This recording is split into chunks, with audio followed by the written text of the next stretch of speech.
Brought to you by Conduit Media Group. Hey, folks, welcome to the program. Thank you so much for being with us today. My name is Paul. Happy Monday to you. It is 5 o'clock, so, I mean, that's a good thing, right? 5 o'clock on Monday. It's one day down. The intersection of conservative ideas and reality. The phone number to call us or text is 870-275-9799. Joining us now on the program.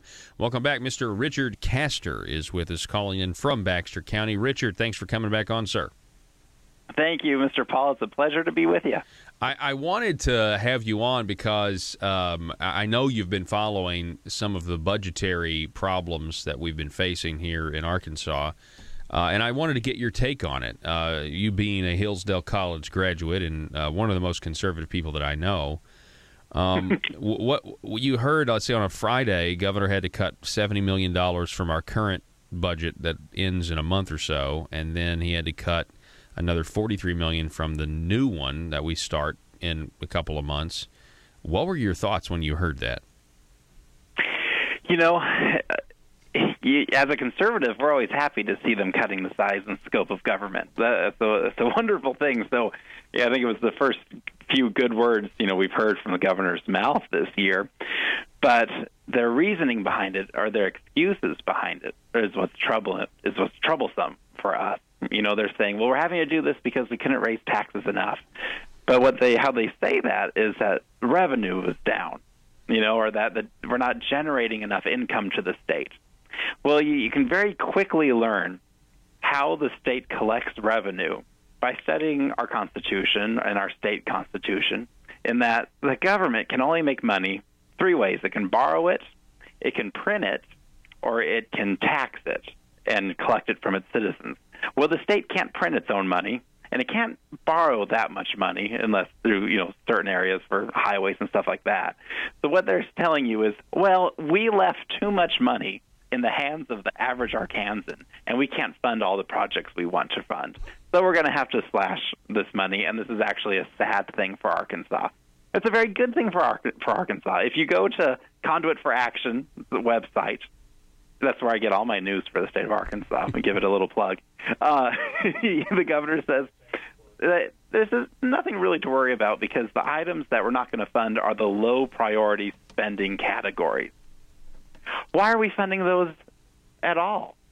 If they're low priority, if they don't even matter, if we're just going to cut these things, we should have cut those a long time ago. A true conservative would look at a budget and would say, all right, where can we cut the fat? How much can we trim? That's not what this session in our state House and state Senate has been about. It's been about raising taxes. Yeah. And you have people like Charlie Collins. Can we talk about him? Oh, absolutely. This is a guy who he went and did the Tea Party circuit back in the day when he was wanting to run for office. And I'm ashamed to say he spoke at my Tea Party here in Mountain Home. And I thought he was a knowledgeable guy. He comes across as a knowledgeable guy. But the way he talks about this, he sent a tweet out. He says, sales diverting the internet sales tax and avoiding the use tax is a major portion of why we're having this budget shortfall. Yeah. So he's saying, oh, no, it's not that we budgeted crazy and passed the governor's budget without tweaking it. It's that we didn't pass enough new taxes. And I sent out a tweet, trying to act like Donald Trump. And I said it's sad that people like Representative Collins are supporting to raise our taxes when they campaigned against that. And he said that was a head fake, and I didn't know what I was talking about, and that this tax already exists. We're just not collecting it. But then we come to find out that this internet sales tax probably isn't even constitutional, would probably have never gotten past the courts, especially with Gorsuch sitting on it. Yeah. And so, no, they would have never had this money. And it's craziness that these so-called conservatives are down there spending so much. And when they have to cut, they whine and complain and lament it. We should be rejoicing in cutting the size and scope of government. Yeah. And I'll remind the audience that, it's still an increase. So when we say that ASA had to cut $70 million one week and $43 million the next, he's actually just cutting from his increase. He still has increased spending in the years 2015, 2016, and 2017. And without the cuts he recently made, it was almost $500 million in increased spending since the governor has been in office. And there are people saying, I think rightfully so, that when you cut taxes here and there, even though I don't believe he's done serious tax reform like we need, when you cut taxes and you don't get spending under control and you continue to spend more and more each year, that is a recipe for having a revenue shortfall. Would you agree with that, Richard? Oh, absolutely. When you just start spending more and you're increasing the size of government, you're growing government jobs. They like to say that our unemployment is rather low in Arkansas. Well, I can tell you, when you talk to the average person on the street in our state, especially when you go to towns like Ash Flat or Salem or even here Mountain Home,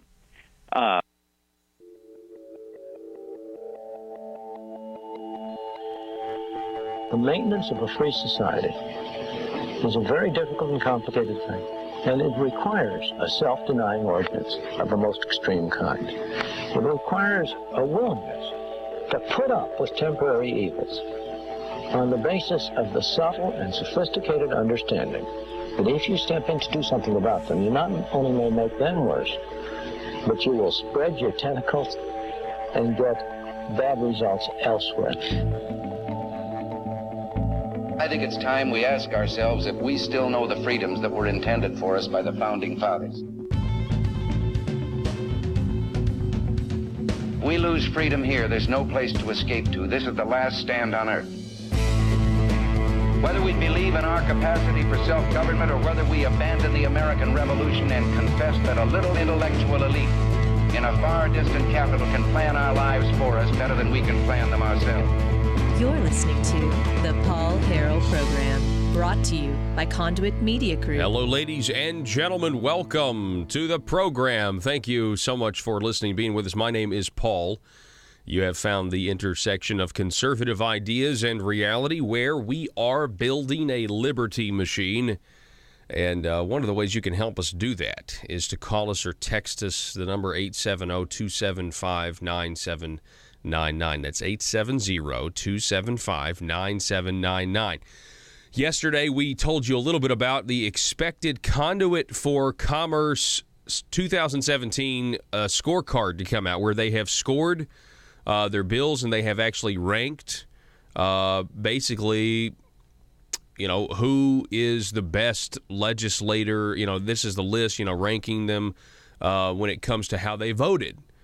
And it's based on the, if you went to Conduit for Action at all during the session, and we told you this yesterday, but during the session every week they had their weekly scorecard. We did a segment here with Mr. Josh Waters every week, which was kind of a scorecard roundup, where we talked about each bill, sometimes more in depth than others, but we would hit on basically everything that was being discussed for the most part.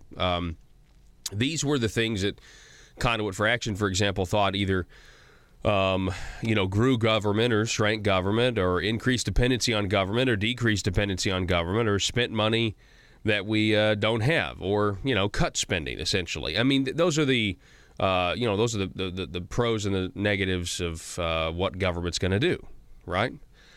So I think we can all agree it just very rarely just goes unchanged, right? Every time they meet, somebody's trying to change something to get an advantage somewhere.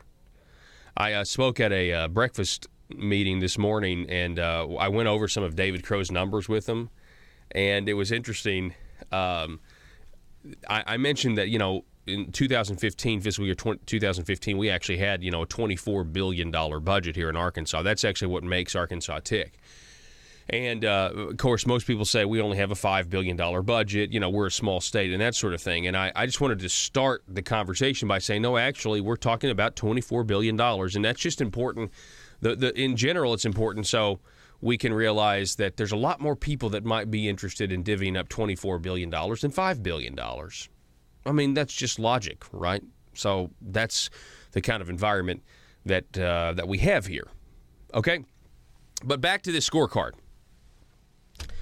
This is really, really interesting stuff. And, again, it's Conduit for Commerce. And I actually have the article over at paulharrell.com posted in the comments. I mean, if you want to follow along with us, you can do that yourself, or we can just throw it up on the screen. Go ahead, Joe. Here it is. Conduit for Commerce 2017 ranking of the 91st General Assembly. This is the regular and special sessions, so we're ranging from January of this year to May of this year. And this, again, just posted a little under 30 minutes ago. And so everybody feel free to rush to your computer, legislators, and see where you fall, or you can just listen to the program because we're about to show it to you.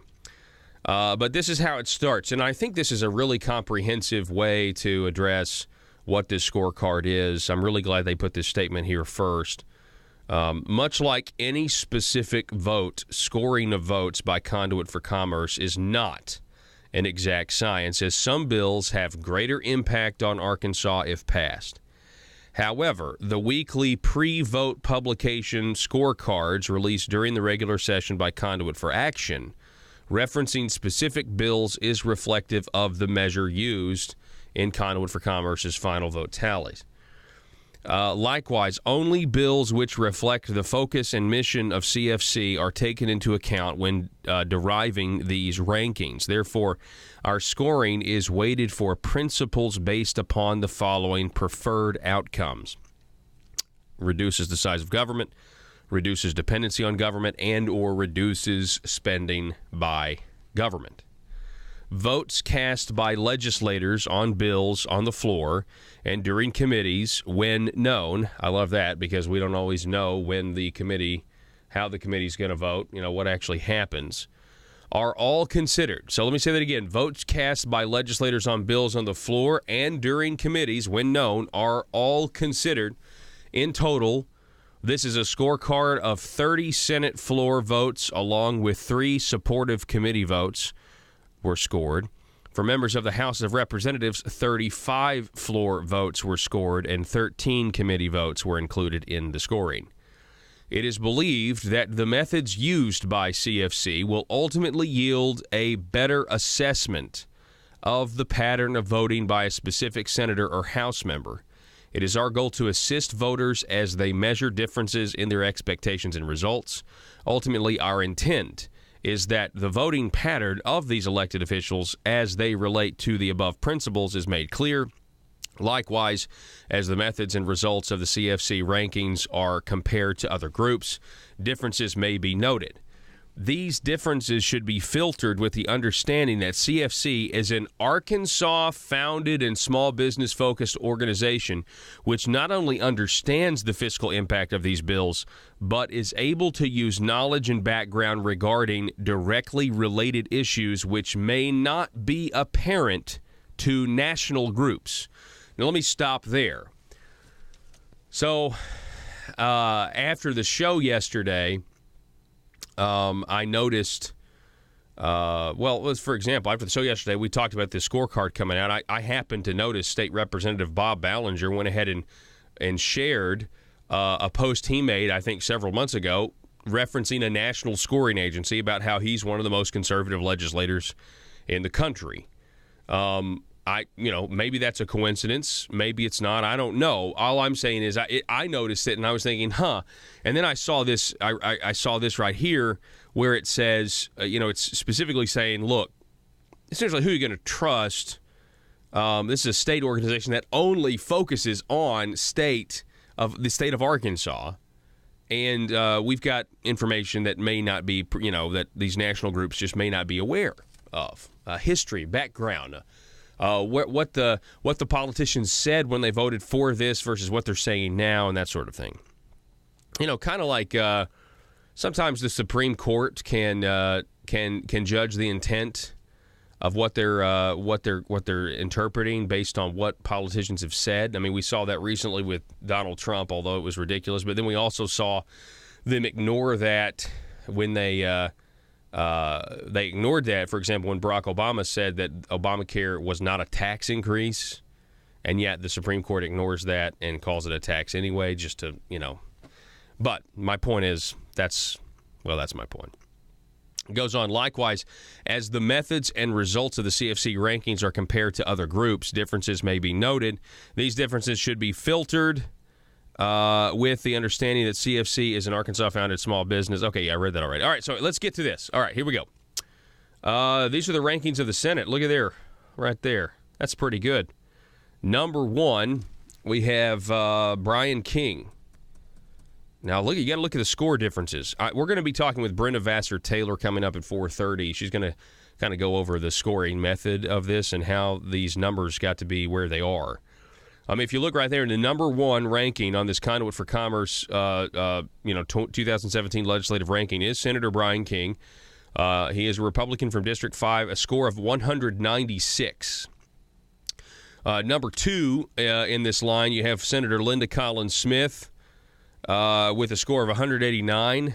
Number 3, Gary Stubblefield, a score of 153. Scott Flippo comes in at 148. Terry Rice, number 5, at 118.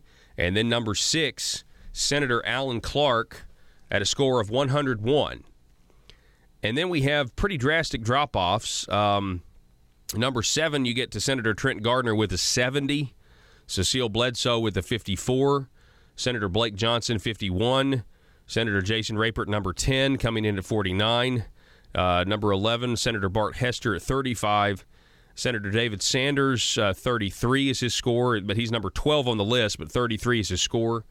Number 13, Senator Missy Irvin with a 17 on the score.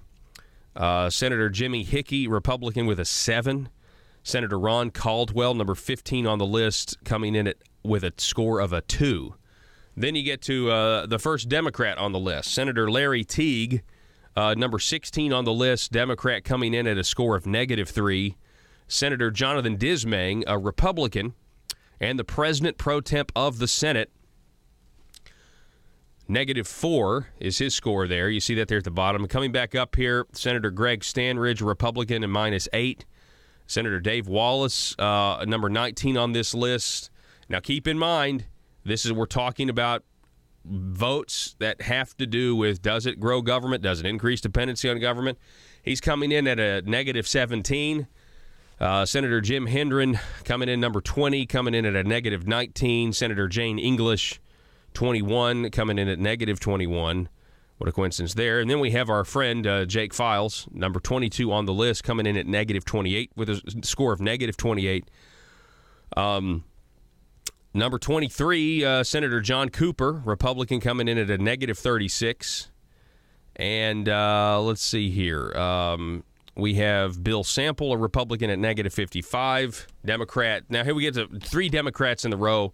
Linda Chesterfield, Bruce Malek, Joyce Elliott, -58, -73, -79. Then we have Republican Senator Eddie Joe Williams, number 28 on the list, coming in at -82. Then 2 more Democrats, Stephanie Flowers and Keith Ingram, -98 to -101. Republican Lance Eads coming in at a -103. And then another Republican, Senator Jeremy Hutchinson, one of the governor's nephews, coming in at a -105. Then we got the rest of the list. You've got Democrats. Eddie Cheatham, -106. Will Bond, -108. And Uvalde Lindsay, who I believe just announced he will not be seeking re-election, -118 was the score there. Now, before we get to the House, okay, scroll up a little bit, Joe. We're streaming this at Facebook Live, YouTube, paulharrell.com. You can get to this link going to paulharrell.com and clicking on the link in the comments. I have just a brief observation about this. And you see, we had a great piece a couple of weeks ago about primary seasons and the primaries to come. And it was a great history lesson in what Governor Asa Hutchinson did during the primary season of 2016, okay, during the winter into the spring. And he supported folks, and he's on record saying this, Republicans. He took sides in Republican primaries to support Republicans that supported his agenda, okay? He's on record as saying that. And so as I look to the candidates that he supported over challengers, Let's see here if we can find the first one. The first one is going to be Jane English. Jane English coming in number 21 on a list out of 35 senators. Massive Republican majority in the House, or in the Senate, by the way. And she's coming in number 21 at negative 21. So Jane English got the support of the governor, and her voting record is certainly not one that is at the top of this list when you consider, does it grow government, does it increase dependency on government, does it spend money we don't have. So who's another senator that he took sides with? Eddie Joe Williams is another one. That's you got to go all the way down to number 28 with a score of negative 82. Governor Asa Hutchinson picked the side of Eddie Joe Williams, and we have a correlation here. He's certainly not interested in the economic freedom filter we talk so much about.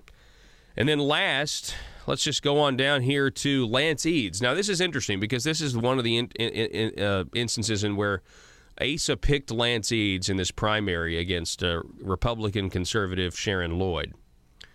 Lance Eads was a House member at the time making the leap, but he replaced the candidate, the incumbent, John Woods, who's now being indicted. Now, Asa originally was throwing a fundraiser for John Woods, and then John Woods dropped out of the race, and Lance Eads took his place, and the governor supported Lance Eads in a primary over an open seat. There wasn't even an incumbent in that race at that point, but Asa sided with Lance Eads over Sharon Lloyd anyway. And what are the results? Well, Lance Eads won, and negative 103 is his conduit for commerce score, a 31 on the list. I just feel like that is something worth pointing out. Tell me what you think about that. But there's certainly, I believe, a correlation between executing Asa's policies, and that's what Asa's policies look like to me. Along with the nephews, Jim Hendren, negative 19, and Jeremy Hutchinson at negative 105. Not to mention Jonathan Dismang. I mean, you know, there's a lot to be garnered from this. But kudos, I would say, to those who are above 100 on this, who got the points. And again, we're gonna figure out in this hour, if you're a legislator, you're wondering how this was scored. You're about to find out. Stay tuned throughout the rest of the hour, okay? 870-275-9799. Back in a minute. Come to Triple R Furniture and see our sofas, recliners, bedroom suites, and more. At Triple R Furniture, we'll deliver up to 50 miles away, and we're here to help you with all of your furniture needs. Triple R Furniture gives you the option to buy furniture outright or rent to own. We strive to make the financing process as easy as possible, which is why everyone is approved. At Triple R Furniture, we offer financing terms for 3 months, 6 months, and 9 months. We also offer a manager special. Come see us at the Highland Shopping Center in Highland, Arkansas for details. Customer satisfaction is our top priority at Triple R Furniture. Call us today at 870-856-8003 or find us on the web at triple-rfurniture.com. Arkansas small businesses are tired of taxes that are too high and regulations that work as obstacles to small business success. If you own a small business, it's time to take action. Now, I'm not talking about the local chambers of commerce. I'm talking about an organization that's actually run by small business owners and are fighting for small businesses right here in the state of Arkansas. They're called Conduit for Action, and they're on your side. Conduit for Action is here not to get something from the government, but to be left alone by the government. Think of them as your personal advocate for limited government at the Capitol in Little Rock. If you're tired of all the politicians talking with no results and ready for action, start outsourcing your government affair needs with Conduit for Action. Go now to conduitforaction.org and click on Contact Us on the right side of the page. That's conduitforaction.org, and stand up for small business in Arkansas.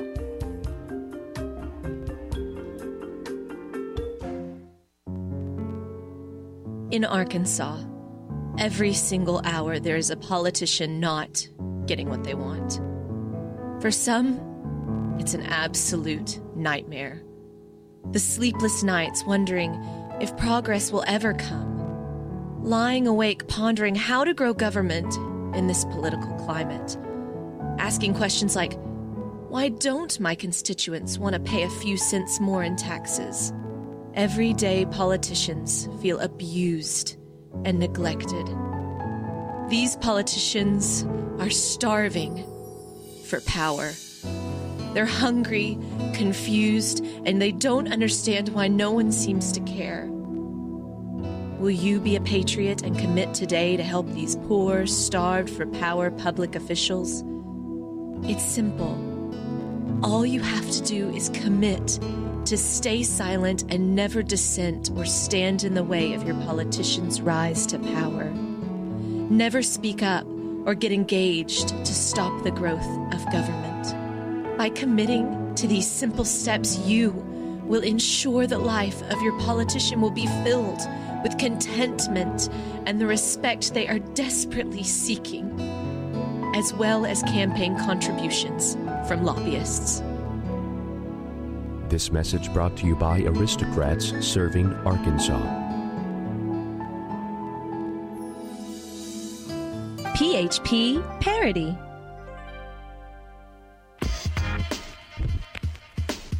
Broadcasting across Arkansas and holding politicians accountable for what they say and do. The Paul Harrell Program. All right, so I'm following the Facebook video here, our Facebook Live video. We have some chatter, people wondering. So we got Rick on Facebook. Can't wait to see the House list. My rep will be negative. Well, Rick, I asked you the question, who is your rep in the House? Gary is replying, haha, Rick's got a dandy rep. Crying, okay, what is it, Joe? A crying, laughing face emoji. Okay, all right, well, let's get to the House list then. We're going over the Conduit for Commerce 2017 legislative scorecard. I'm sure many of you have wanted to know about this, but I'm telling you, I'm not going to go and read all 100 House members. I had somebody, please don't, I read all 35. But let's just take a look at this. You guys can see, go ahead, scroll down. Let's go ahead and let's see where we got. Here's the House version. Coming in at number 1 with a score of 265 is State Representative Dan Sullivan out of District 53 on the, wow, I mean, that is incredible.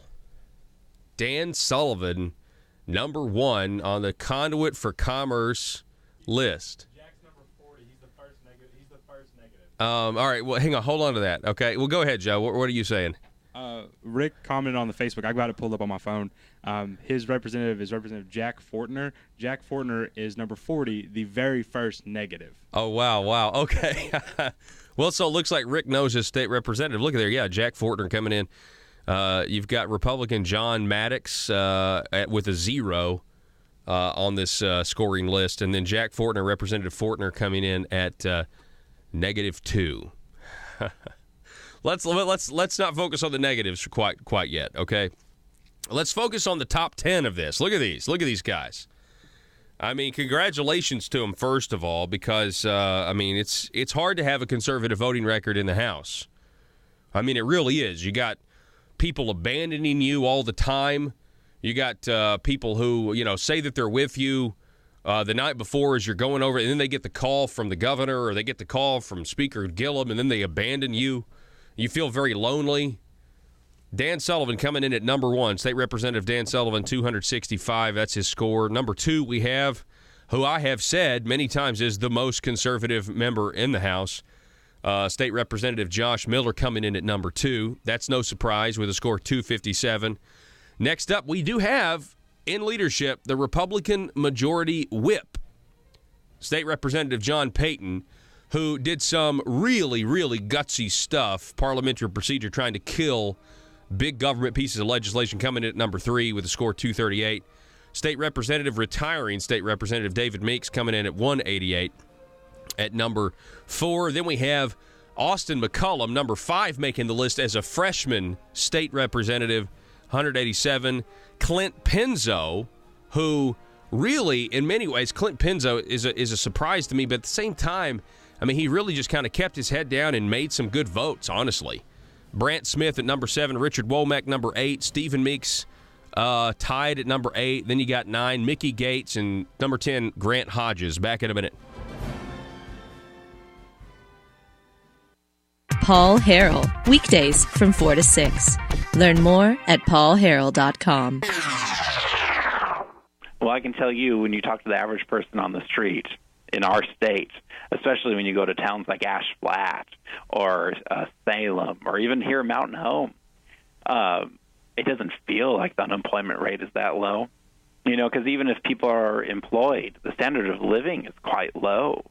And so, no, the government should be spurring great economic growth. We have a Republican state house and state senate and a Republican governor. We should be having the most economic-friendly bills being passed down there this past session. It should have been a beautiful thing to see. But instead, we saw just more of the status quo, liberal, big government elite down in Little Rock trying at every step they could to grow the amount of revenue the state was collecting. And when we say that, we have to know that what they're wanting to do is take more of what's in your wallet and give it to the state. And that's not what we elect Republicans to do. And I've heard you say it, Paul. What we need is platform Republicans. We need these people who believe in our platform, who believe in the principles of our party, and can intellectually defend those principles.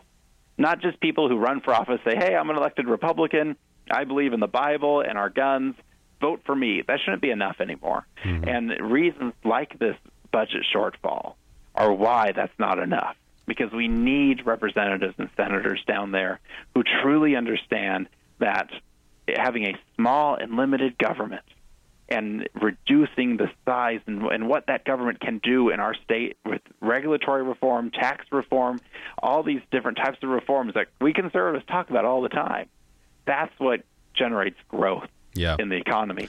And at the end of the day, that's what will fund our roads and bridges and services that we want our government to provide. But it's by growing the economic center. It's not by growing government. That's never how it works. Yeah, you are exactly right. Matter of fact, I think you could make an argument that's possible that some of these corporate shortfalls, that are because we keep giving giant corporations tax breaks, so they don't have to pay as much, because in the name of economic development and so on and so forth. I like how you say, Richard, that the 3.6% unemployment, you look around your town, it doesn't feel that low. I think there are other people as well. There's a headline by Stacy Ryburn, Northwest Arkansas seeing more panhandlers on the streets, officials say. I've seen people on Twitter talk about more and more panhandlers. I've seen more and more panhandlers, and you just kind of wonder, hey, but our economy's fantastic. But I feel like I have seen an uptick in people actually just asking the question, hey, what happened? I'm seeing a lot of people on the streets with their hand out. Have you noticed that at all? Absolutely. And, the way we've structured politics in Arkansas these past few years is that the economy's great if you can afford a few lobbyists. The economy's great if you can fund a few campaigns, get in the right circles. If you own a big enough corporation to get a handout, the economy's great. If you own enough nursing homes to get on the right government board, the economy's great for you. But for the average guy, the average business owner, the amount, you go to things like our alcohol beverage control and how outlandish those regulations are in the state of Arkansas. Or you go to ADEQ and how they can go in and cripple a small business. Fighting dependency on government so Arkansas can be the land of opportunity once again. Paul Harrell is on now. All right, ladies and gentlemen, welcome back to the program. We've been going over this Conduit for Commerce, which is, they do these awards after every legislative session, so every other year, called the Calvin Coolidge Awards. And the people who get Calvin Coolidge Awards are selected from this scorecard, And so it's really fascinating. We've been going over the Senate list, the top 6, Senator Brian King, Linda Collins-Smith, Gary Stubblefield, Scott Flippo, Terry Rice, and Alan Clark. making the top 6. And then you get to the House. You got the top 10, starting to number 1, Dan Sullivan, Josh Miller, John Payton, David Meeks, Austin McCullum, Clint Penzo, Brant Smith, Richard Womack, Stephen Meeks are both tied at number 8. And then Mickey Gates at number 9 and State Representative Grant Hodges number 10. Pretty impressive stuff. I'm kind of interested, though, how this is all scored. So joining us now from Conduit for Commerce, Brenda Vassar-Taylor is on the line. Brenda, welcome back to the program. Thank you, Paul. Thank you for having me. Absolutely. And I know everybody is dying to know just kind of the scoring methods here. So what can you tell us about that? Well, as the opening paragraphs mention, we are affiliated with Conduit for Action, like-minded organizations, and we followed what they had recommended to the legislators during the special session, during the general regular session that was January, and then the special session that followed at the middle of May. But we had, Conduit for Action had sent out recommendations to the legislators about the bills and recommending a specific way to vote. And based on those bills, taking the ones that we felt were had the most impact across the state, and certainly all of them had to qualify or they wouldn't have been on the scorecard initially, to reflect the economic freedom filter that Conduit for Commerce has adhered to and really is our cornerstone of our organization as far as our principles, what we work toward, and that is for a better, freer people in the state to enjoy their freedom, enjoy their prosperity, and for everyone to prosper, not just a few. Yeah. And Conduit for Commerce thinks that using the economic freedom filter test, which is, do bills grow government? Does it grow dependency on government? Does it spend money we don't have? If a bill does those things, we know how to vote. If you are fiscally conservative, want smaller government, limited government, and more freedom for the people. And we've talked about before how economic freedom, because that's really what we're talking about here, is a prerequisite to all other freedoms. And, an ever-expanding government, makes it harder on small business in Arkansas. And, that's also worth mentioning, right? I mean, that's the focus here as well. Well, as we, all of this, as we score these votes, look at it every day in the paper, we hear some of these legislators saying they're not going to run or they are going to run, or maybe they've decided to run for the Senate who are a House member or whatever. And they'll give a position about why they should be elected or reelected. And what we want to give the listeners and the people that look at our material, we want to be able to help them score actions and not words. I mean, words are easy, and now that we basically have Republicans across the board, the races are going to take place in the primaries now. And, how do you tell one Republican from another? Well, we have tried to create a scenario under this scoring system where we've looked at things from various angles, looked at these bills. I mean, we have the bills posted where some legislators may say, foul, we don't like those bills, you left mine off. Well, certainly we tried to only use the bills that fit our focus and our policies. Or don't pass so many bills. Yeah. I mean, it's very clear. You guys are scoring. It's hard. It's very difficult for any organization to keep up with the fast pace of the Arkansas legislature, and so you guys did a great job of hitting, getting these bills. I know Josh Waters did a great job, trying to figure out which bills kind of conform to this idea of economic freedom, and you guys posted them every week. I mean, on the program, I interviewed Josh, and Josh talked about, hey, these are the bills for the week, and this is our score. This is a good bill. This is a bad bill. So it's it's out of all of that work where we now interpret the results, the actions, as you just said, of what these legislators did. And I mean, it is what it is, right? I mean, can you tell us a little bit about how you weighted the scoring and how you weighted each bill? Yes, we first of all, just trying to look at how to make sure that we gave every legislator, every vote, benefit of the doubt. Maybe if we could look at things from a different angle, they might have a higher or a lower score. And so first we just said, okay, let's take every vote the legislators made and let's compare it to how we recommended they vote. And so just a 1-to-1 ratio Now, we did throw out it did not include the committee votes on this because obviously all the legislators are not on the same committee. So excluding the committee votes, only considering the floor votes, we said how many legislators, what's the percentage of times that they voted with conduit for action. And so we got a number, 5 times, 75 times, whatever that is. We took that score. All right, so ever how many votes, like, for example, there were 30 votes and they voted with us every time, they got 30. Unfortunately, I don't think there was a single legislator who voted with us every time. All right, so that was 1/3 or one piece of the score. Another way that we looked at those bills, the same set of bills, all bills aren't created equal. One that might say if you repair air conditioning systems, you have to go to school. That's not the same thing as passing a sales tax on all Internet purchases. So to me and to our organization, the bill that would pass a new sales tax on Internet sales purchases is a different impact on our state's economy than requiring more school for an air conditioner repair person.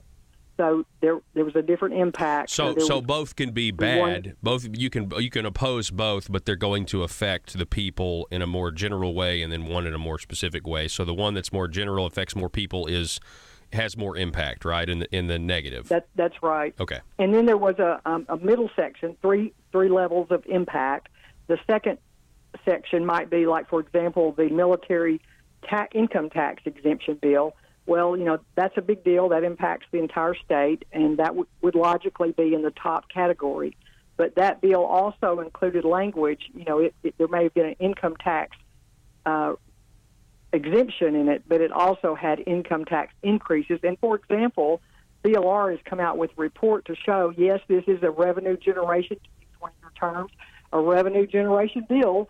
It generates more money than we lose. It's a net gain. And I remember hearing one of the legislators thinking that maybe it did that. And when I just read the articles from what our local newspapers would put out about it, looked like a revenue-generating bill to me. Yeah. So knowing that bill had two sides to it, a positive from our perspective is to reduce the income tax on military retirees, but also when you raise taxes and even raise them beyond the net neutral or you've got to have a neutral tax cut or you're not, quote, conservative, according to now some politicians. Mm-hmm. But we certainly don't think that bill, because it includes that other negative, what we would consider negative impact, is now as important of a bill as it would have been without that. And there were several of those. For example, the tort reform bill would come into that type category. It has some good and some bad.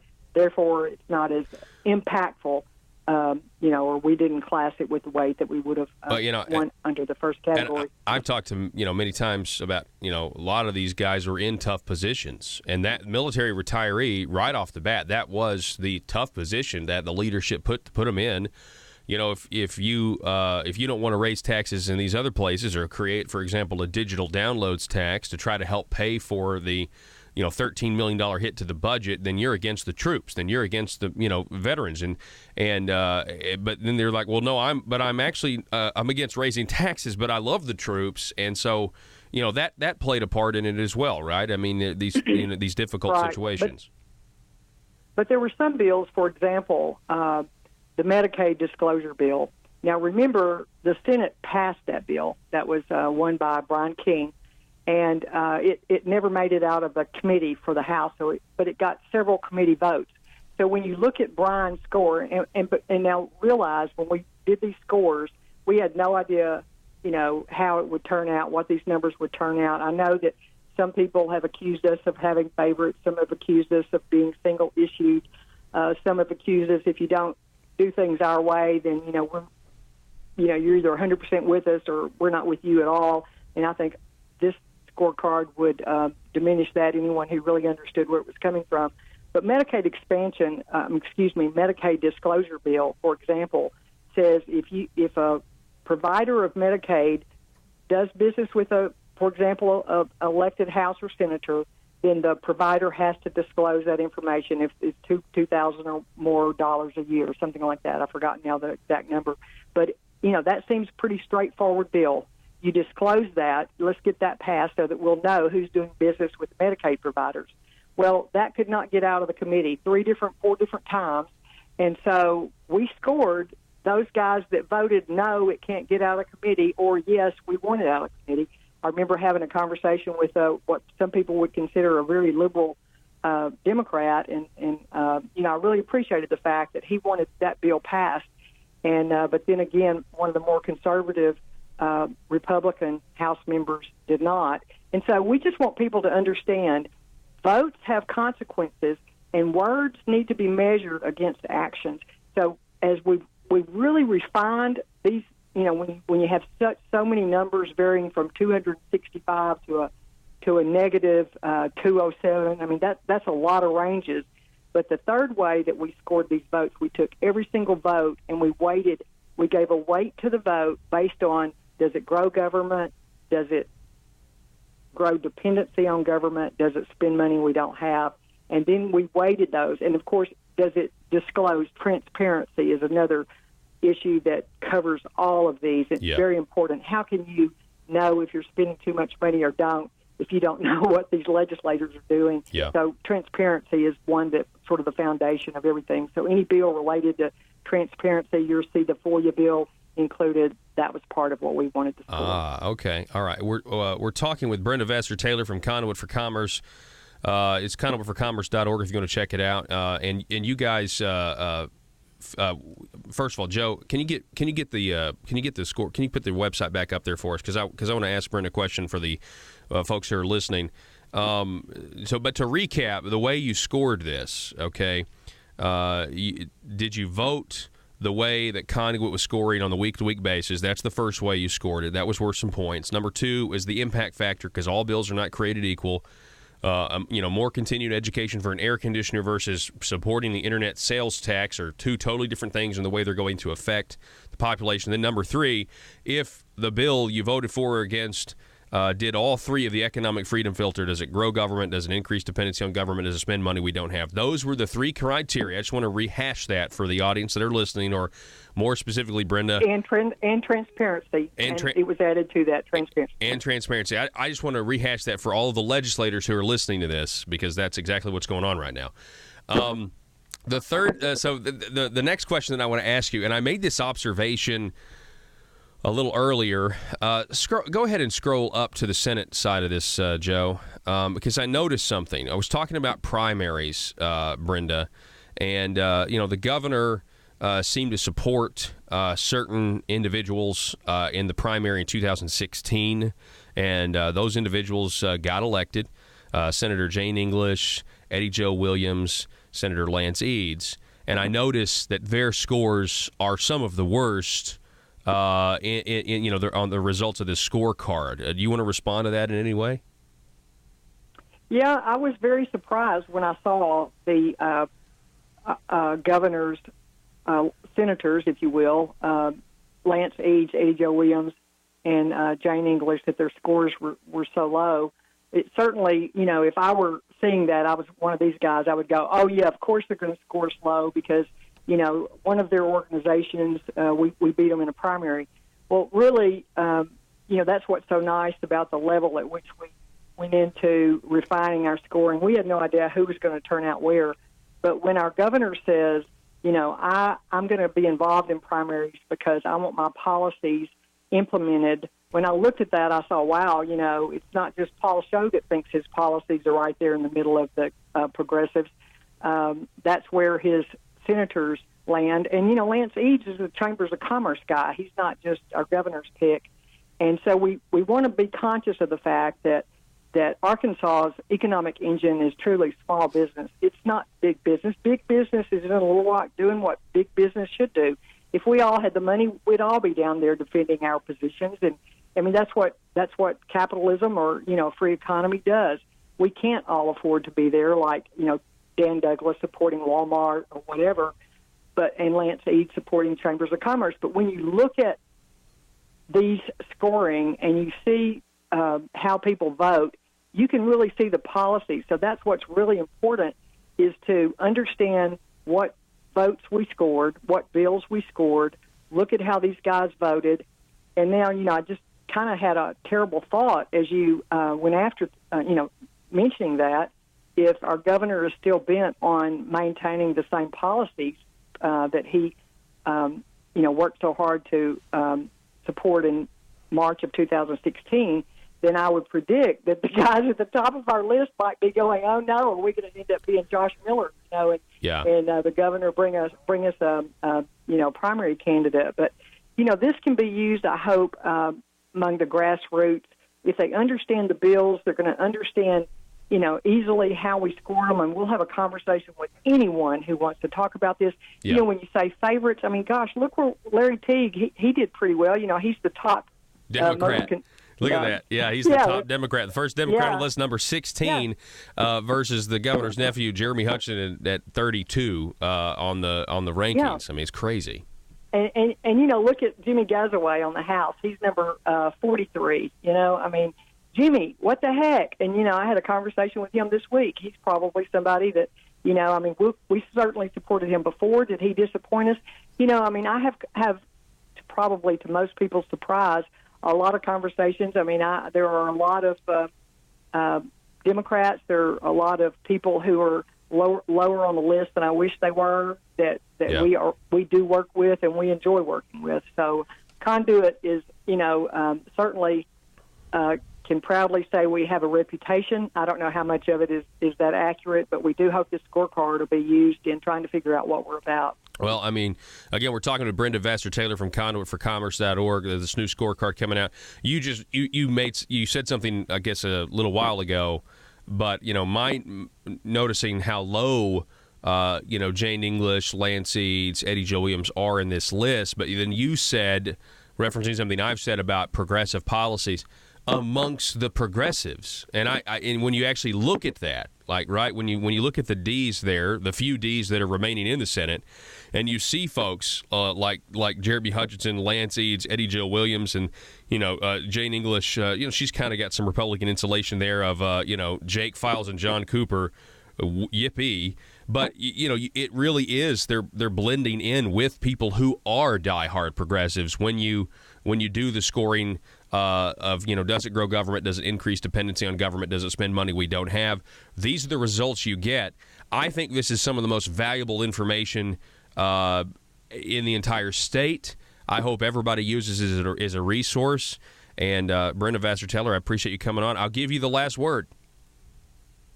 Thank you, Paul. I do hope that people will use these in primaries. I mean, primaries is where it's at. If you don't like where your legislator is on this list, you might have a conversation, and then use this information to educate. Remember, it is fiscally or focused toward the economy, money, keeping more money in your pocket and government having less. Thank you, Paul. All righty. Brenda, thank you very much. Be safe, folks. We're going to take a break. The Liberty Machine rolls on. We're going to be back in just a moment.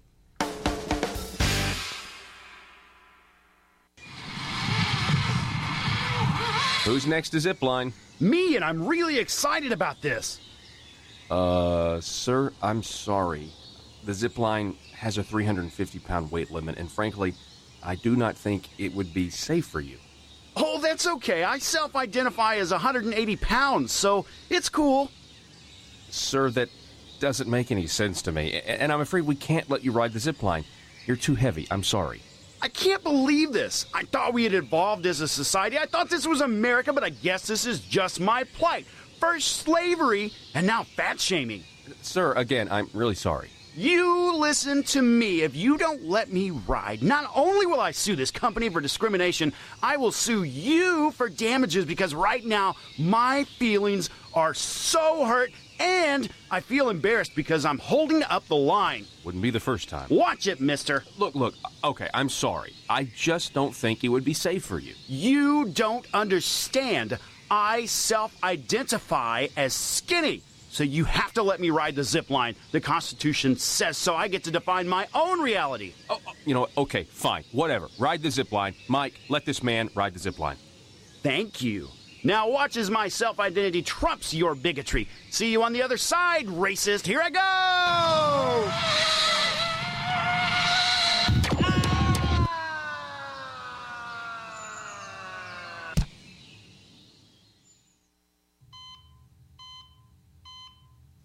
Doctor, thank goodness. What's the prognosis? Sir, we've done everything we can, and you only have seconds to live. No, you cannot say that. I do not self-identify as a dead person. PHP Parody. Do you need to advertise your business product or service, but not sure what the best choice is? Folks, allow me to introduce you to Talk Radio. You're listening to it right now. Talk radio is one of the most unique mediums in all of advertising because it actually works. It gets the information you want to the people you want to get it to. And by the way, those people are educated, well-informed decision makers of their household, and most of them have disposable income. If this is a target audience for your business, then you have to consider advertising on my show, The Paul Harrell Program. We have options for most any budget and can provide you with exciting opportunities to grow your business. We can put your message across the state, or we can help you locally. Call 870-275-9755 if you have any questions. That's 870-275-9755, or visit my website, paulharrell.com, and click on Advertise.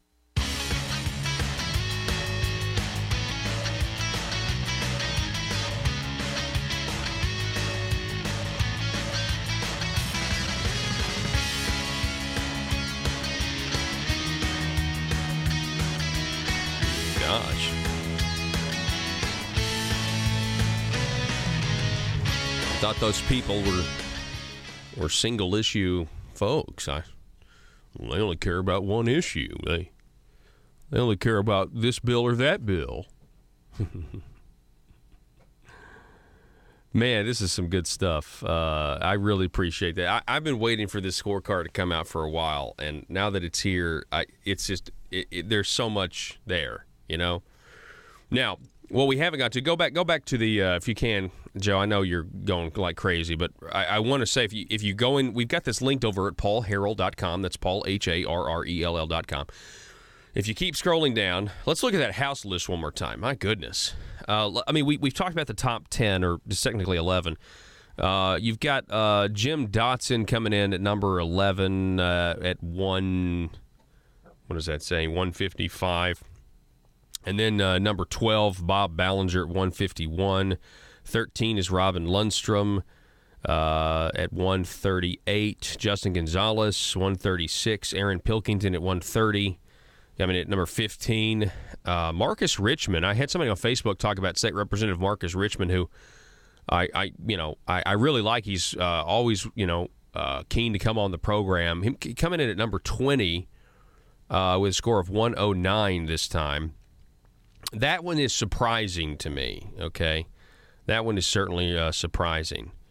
But then you got Jimmy Gasway, like Brenda was mentioning, at number 43. I mean, it just goes to show you, look, I mean, and, maybe some people are not aware of, groups that scoring this kind of stuff. Keep going down. Do we have anything else? Oh, yeah, I know what I want to show them. So here's the rest of it, but keep going down. Because when you get done, keep going, Joe. We get done with the list, and we might go over some more of it later. Yeah, I just got a text message. Dan Douglas is a disgrace. Yeah. We'll talk about Dan Douglas, where he is on the list in a minute. But here is, if you want to know which bills, if you're upset, if you're a legislator and you're listening to this, first of all, thanks for listening. Second of all, these are the bills right here on the screen. You're seeing them. At Facebook Live, paulharrell.com. These are the bills that were scored. The Senate bills that were used to score this, the House bills that were used to score this, so you know how they weighted this. Okay, they even have a special session on there, and that one actually is going to drive the establishment absolutely nuts. Absolutely nuts. But you know what? There is a legitimate reason to oppose Medicaid expansion waivers. And if you know the history, that's all I'll say. If you know the history of what the leadership has been trying to do with the Department of Human Services, everything becomes clear. 870-275-9799. One more hour of the Paul Harrell program coming your way. next.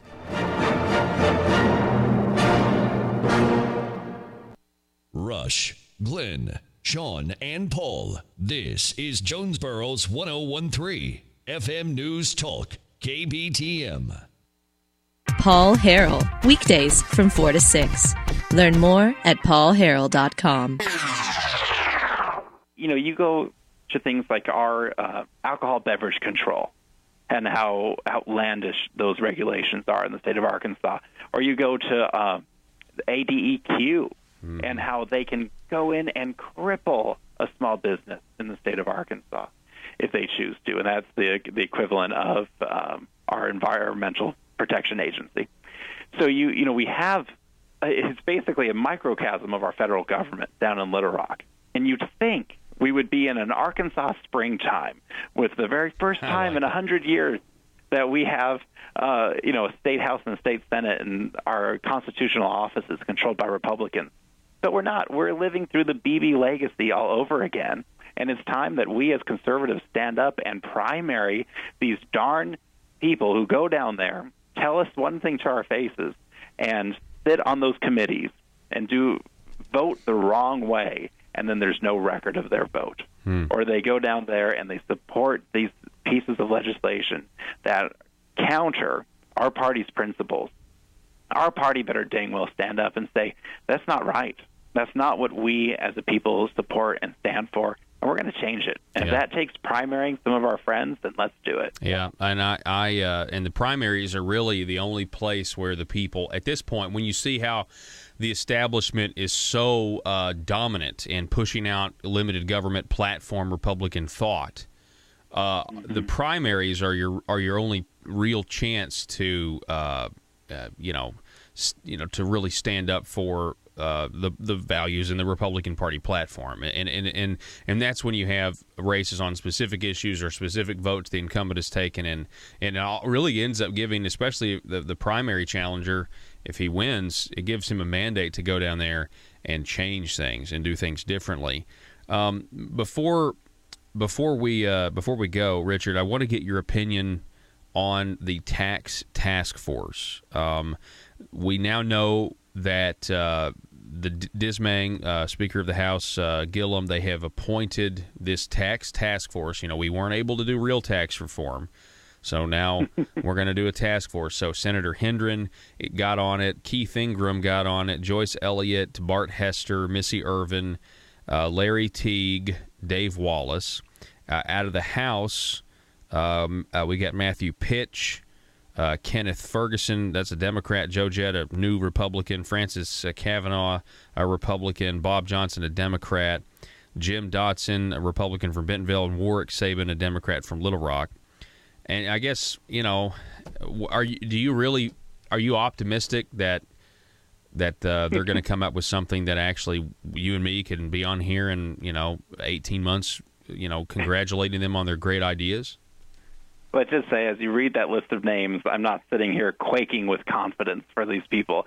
I think that what we'll see is new calls for revenue generation and all these terms that we've heard this past session, where they're going to call for a increase in government revenue and a decrease in what people take home and feed their families with. And that's something that, any chance we as conservatives get to call our state reps and state senators and say, listen, I know about this task force. Even if you're not on it, voice our concerns that we don't want the government to grow. That's not why we put you people in power. Mm-hmm. We gave you this chance to govern our state. We gifted it to you. And now you're trying to soil it, and we won't stand for it.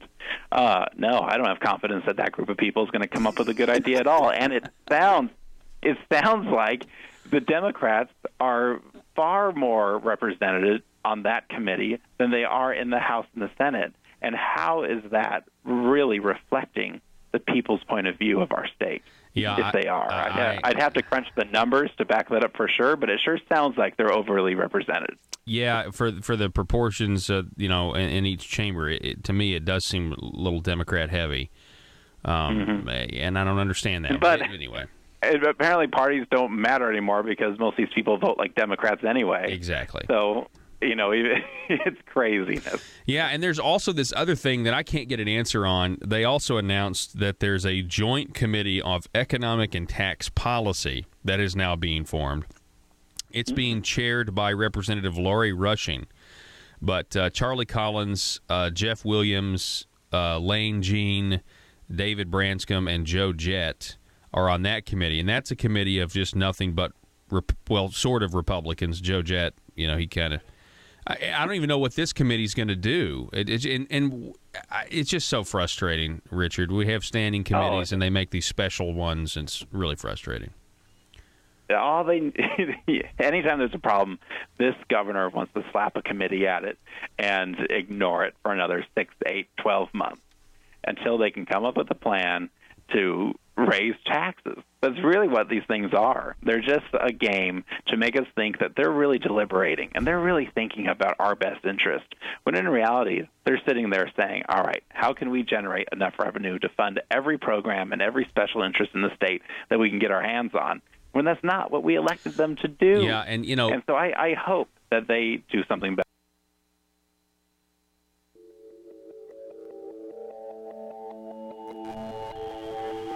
The maintenance of a free society is a very difficult and complicated thing, and it requires a self-denying ordinance of the most extreme kind. It requires a willingness to put up with temporary evils on the basis of the subtle and sophisticated understanding that if you step in to do something about them, you not only may make them worse, but you will spread your tentacles and get bad results elsewhere. I think it's time we ask ourselves if we still know the freedoms that were intended for us by the Founding Fathers. If we lose freedom here, there's no place to escape to. This is the last stand on earth. Whether we believe in our capacity for self-government or whether we abandon the American Revolution and confess that a little intellectual elite in a far distant capital can plan our lives for us better than we can plan them ourselves. You're listening to the Paul Harrell Program, brought to you by Conduit Media Group. Hey, folks, it is hour number 2. Thank you so much for being with us. My name is Paul. You have found the intersection of conservative ideas and reality. We're building a liberty machine. We want you to be a part of that machine. One of the ways you can do that is to call us or text us at 870-275-9799. Now, I'll give the number slow here in a minute, but I just want you to understand something, okay? We have a really busy schedule. Joe, you're doing a great job. I have a voice message from somebody who says they got hung up on. It's very possible that happened, but it wasn't intentional. We have a million things going on. We have limited phone capacity. And so when Joe's trying to run everything, it can get kind of hectic sometimes. So please do not take it personal. If you're, do not take it personal if you get hung up on. We do want to hear from you. We do love your phone calls. We do love your text messages. But please, we're just bear with us, especially when we get a bunch of calls when we're expecting a call to put for the programming. It's just a little programming note for all you listeners out there. I don't want you to think that we don't like you, because we actually, in fact, love you. Okay. All right. I want to welcome to the program for the first time. We have on the line Mr. James Quinn. James is representing here the Faulkner County Republicans, and James, I just want to say welcome to the program. Thank you, Paul. I'm glad to be here. Absolutely. Now, we don't have this in the subhead on the online stream, but are you the vice chair of the Faulkner County Republicans? That's correct. Okay, so you're the vice chair of the Faulkner County Republicans, and I just wanted to just kind of see what are the Faulkner County Republicans about? What are you guys up to? Well, we're trying to get like-minded conservatives together, and the goal is to change the political landscape in Faulkner County and the state, and we're having a great deal of success there, but we're trying to get elected Republicans that support the party platform. Really? You're trying to get elected Republicans that support the party platform. Do you have any examples where Republicans are lacking in supporting their own platform off the top of your head? Oh, well, in various ways. I think some of them have and some of them haven't. But like I say, overall, I think we've done a good job. And I think if you look at the sessions now and the county government now as opposed to 10 years ago, I think we've made a great deal of changes. Yeah. You think that party platform is, when you take the labels off of it, if you just go issue by issue, you think that party platform of the Republicans is just really, really popular right now? I mean, were there ever days in Arkansas, and I'm sure the answer is yes, where it was hard to, you say that you're a Republican and you can't even get somebody to talk to you, right? I mean, those were the dark days. You bet. You bet. I mean, there were the days if you wanted to vote in a party platform, you had to vote Democrat. It's kind of exciting now that we have Republican primaries, that not only do we have enough Republicans to fill seats on the ballot, but we also have primaries for Republicans and can choose between Republicans and in some cases, we want to choose the more conservative Republicans. Yeah. Do you think that's what a primary is about? A lot of times, is when you're in a Republican primary. Well, I mean, let's just take the Democrats. If the Democrats are primarying each other, it's who's the more liberal, and if the Republicans are primarying each other, it's who's the more conservative, right? Pretty much. Yeah. Pretty much. So I mean, that's a healthy thing, and I think it's a way when you have primaries on specific issues, and let's say the more conservative guy wins, that's kind of a mandate to go down there and vote on those issues or serve the people in the way you told them you were going to serve. I agree. Then our job is to support them when they do support the Republican platform, and then let them know that we disagree with them when they don't. Mm-hmm. Yeah. And sometimes, I don't know, sometimes when you let them know that you disagree with them, they don't take it too well, do they? I mean, in my experience, they don't. Maybe you have different experiences. No, we have some legislators that are willing to listen to all viewpoints, and some not so willing to listen. Mm-hmm. Yeah, that's the way it goes.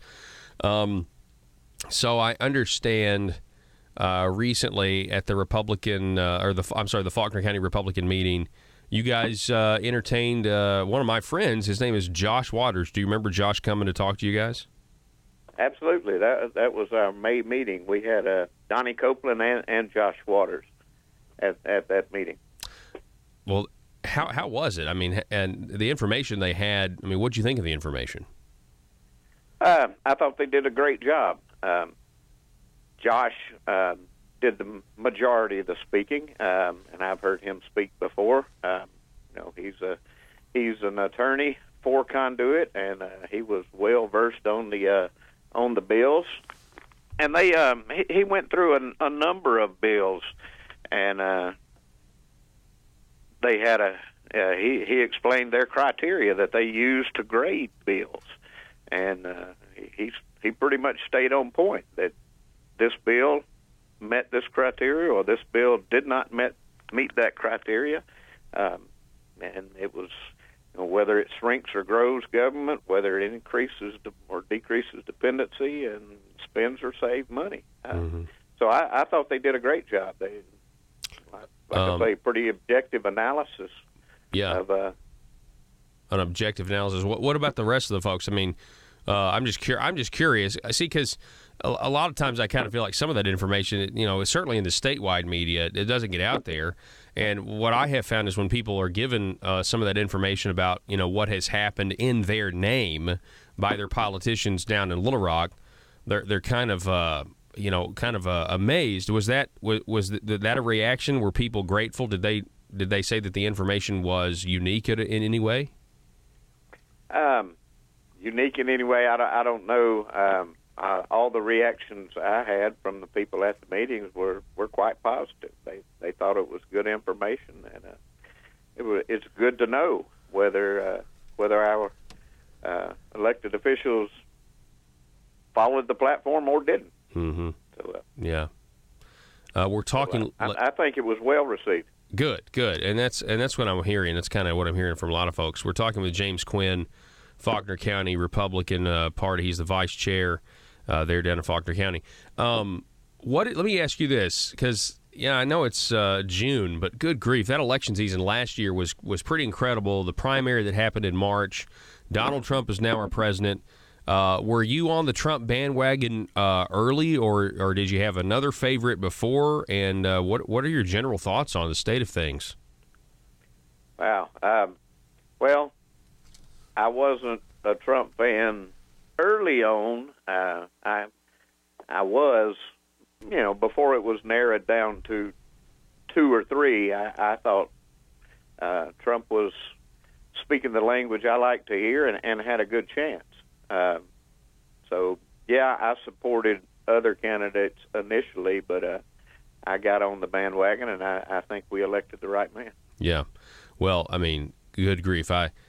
Every time, the mainstream media, if you can stomach it, and you hear them talking and just reporting so negatively and just lies, I think to myself, well, man, why are they doing this? Because to me, it's by far worse than it's ever been, and it's like, well, they're doing this because their chosen candidate, Hillary Clinton, which I believe if she had been elected, even if we voted against her, just being from the state of Arkansas, our ancestors would have borne some responsibility in that. She lost, and every now and then I just kind of have to take a moment, and I just have to say, wow. I am so glad that President Hillary Clinton is not a real phrase. Absolutely. I could not imagine the world in 4 years had she been elected. I mean, it's just crazy. So has there been, because I looked at some of the primary numbers during that primary where, Donald Trump won Arkansas, and there's people that participated in that election that, were kind of new. They were just now on the radar. Has there been an uptick since he won in interest in, maybe being a member of the Faulkner County Republican Party? I don't know that we've seen a lot of new members, but because of Trump. Okay. We are, we're working on trying to build the party. Faulkner County is slowly turning Republican. And we're working hard at it, but I can't attribute too much to the Trump factor. Yeah, well, I mean, if anything, people are certainly more enthusiastic about the situation. And I've covered Conway, the city of Conway, and their tax increases for their local government or their attempts and things like that for quite some time. Do you actually live in Conway, or are you just somewhere else in Faulkner County? I live in the city limits of Conway. Okay, right. So has that been hard sometimes with the city trying to grow government? Or am I wrong? Maybe I have my facts wrong. I don't live there. I mean, has there been a tendency for them to grow government in the last couple of years? I probably can't say on the air what I really think about the matter. Yes. I recently exited mayor, grew government for the sake of government and for the sake of many other things, But yeah, it was certainly a thorn in my side for years. Mm-hmm. I've followed the city council and mayor quite a bit. Anyway, yes, they have grown government. They've grown the debt of the city. That gets very little play, but the debt of the city has just exploded. I'm thinking that's one of the reasons mayor left is because somebody's going to have to deal with the mess. Yeah, that's exactly right. Yeah, so when did the mayor announce that he's leaving or he's not going to seek re-election, right? I mean, that was some time ago, right? He announced it every time he was elected, but the last time was the only time he did it. Well, it's the real time. That's the real time. I got it. Well, it's a good thing that, being the vice chair of the Faulkner County Republicans, it's a good thing that there is a place where you guys are trying, like you said, to elect platform Republicans, people who want to see that implemented.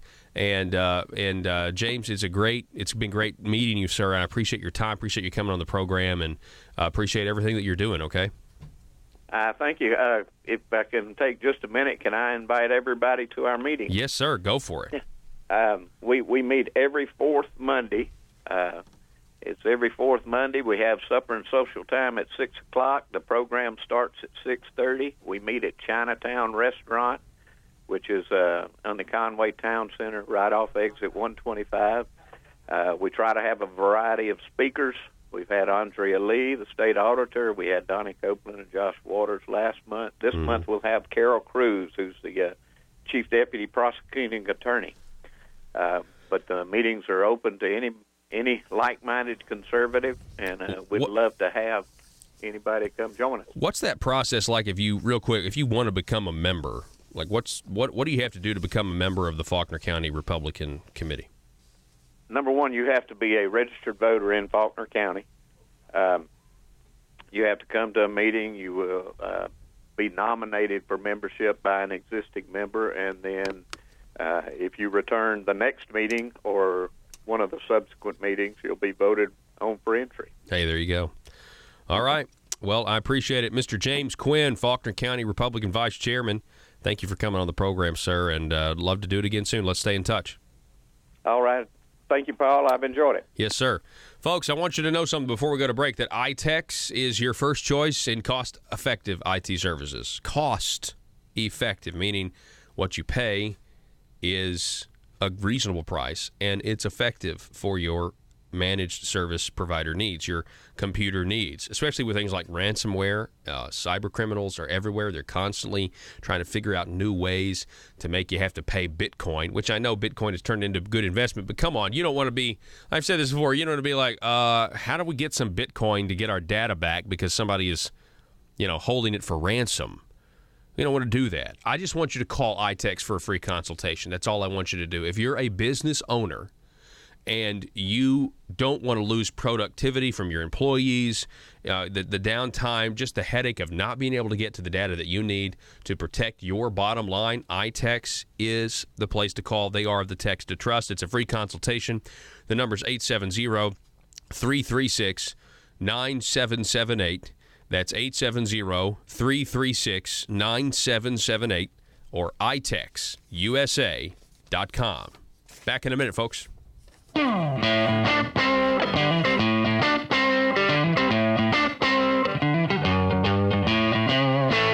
Come to Triple R Furniture and see our sofas, recliners, bedroom suites, and more. At Triple R Furniture, we'll deliver up to 50 miles away, and we're here to help you with all of your furniture needs. Triple R Furniture gives you the option to buy furniture outright or rent to own. We strive to make the financing process as easy as possible, which is why everyone is approved. At Triple R Furniture, we offer financing terms for 3 months, 6 months, and 9 months. We also offer a manager special. Come see us at the Highland Shopping Center in Highland, Arkansas for details. Customer satisfaction is our top priority at Triple R Furniture. Call us today at 870-856-8003 or find us on the web at triplrfurniture.com.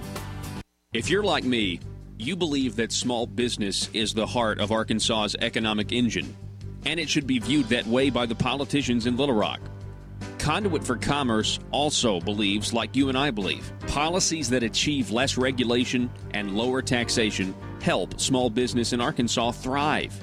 Other policies like small, constitutionally consistent government and reducing citizen dependency on government keeps it from growing and expanding its influence on our daily lives. Conduit for Commerce works every day to educate the general public and legislators on these important priorities in the name of Arkansas small business. By the way, contributions to Conduit for Commerce are tax deductible. Log on now to conduitforcommerce.org and click on Contact Us on the right side of the page. That's conduitforcommerce.org. Go there now and learn the facts on protecting small business in Arkansas.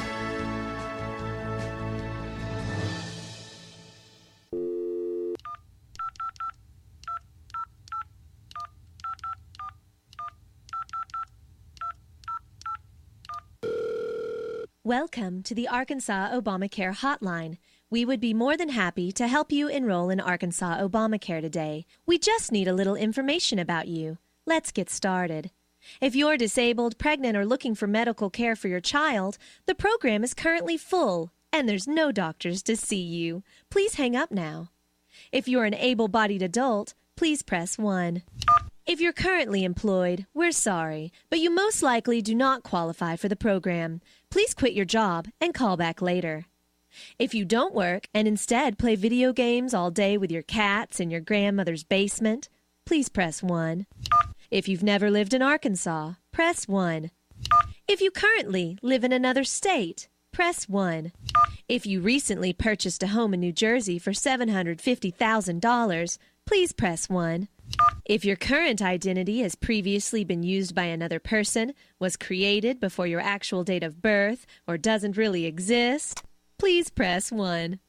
Congratulations! It sounds like you're the perfect candidate to receive Arkansas Obamacare. Please stay on the line, and a hardworking DHS employee will be with you as soon as possible. While you're waiting, feel free to relax as your ambitions to gainful employment fade away. PHP Parody.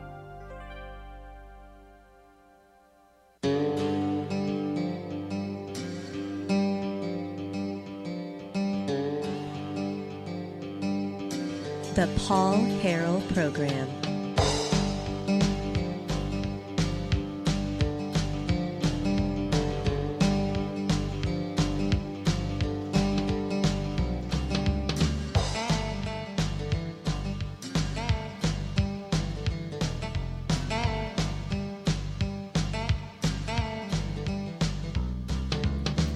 All right. Welcome back. I want to direct your attention. We talked about this all first hour, had some great information for you, but I want to direct your attention to Conduit for Commerce. Their scorecard, 2017 legislative scorecard, is out. It has arrived, and it is incredible. This is a ranking of legislators and how they scored, and you need to go check it out. It's really good. It's up on the screen right now. Go up to the top, Joe, just real quick. Let's give them another rundown. The very top. Yeah. Go all the way up. So when we're talking about the 2017 ranking of the 91st General Assembly, all the way up. I want to see, top of the page. And, again, this is all based on, does it reduce the size of government? Does it reduce dependency on government? Does it reduce spending by government? And, if it's a very good way to analyze whether or not something's good or bad or not. You know what I mean? And listen to this. This is the best portion of it. Can you highlight that part about national groups there at the bottom?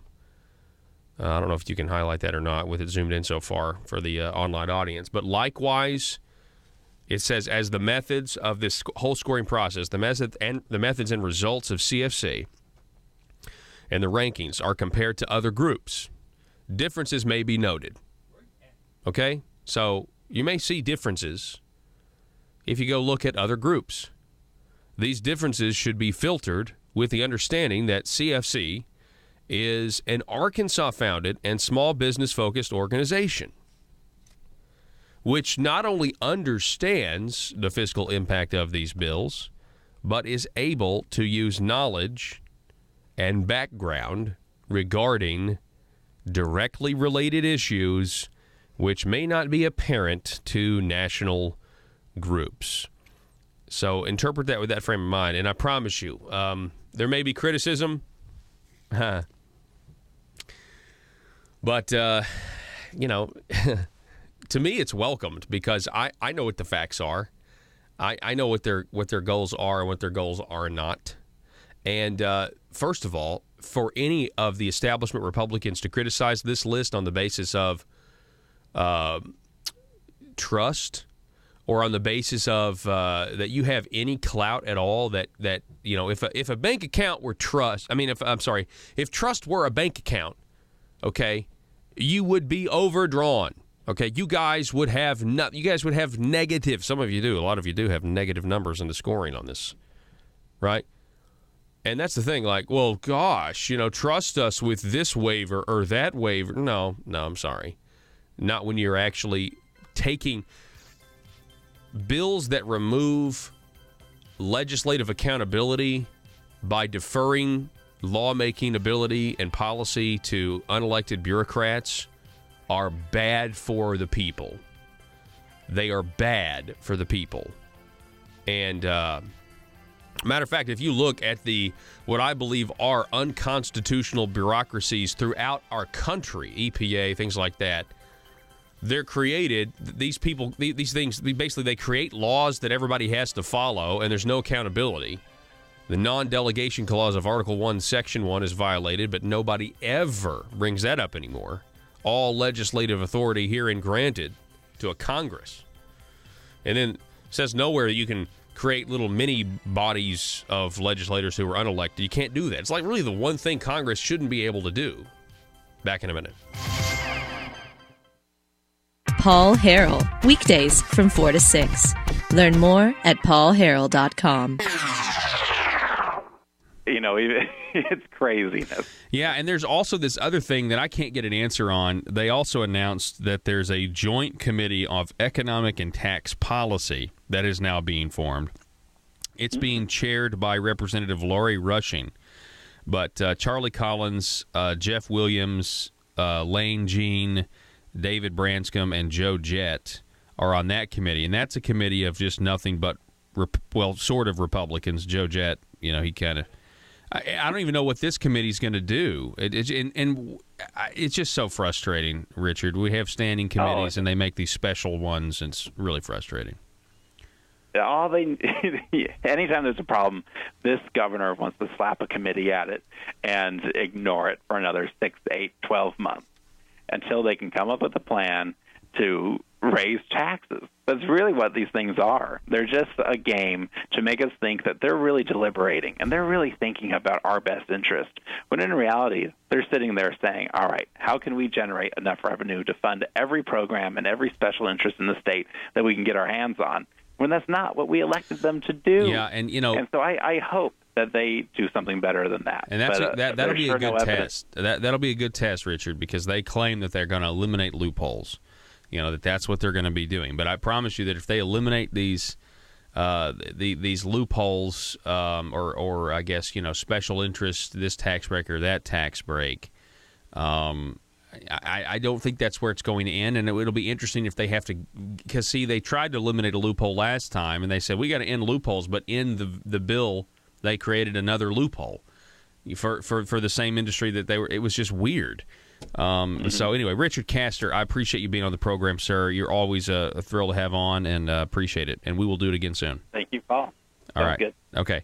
Folks, we're going to take a break. 870-275-9799. That's the telephone number if you would like to contribute to the conversation today. We'll be back in just a moment.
And listen to previous shows? Apple users can subscribe to our podcast on iTunes. Don't have an Apple device? Head on over to paulharrell.com and click on Podcast. It's free and available 24/7 because the Liberty Machine never sleeps. All right. Welcome back to the program, ladies and gentlemen. Thank you for listening. We can't do the program without you listening every single day.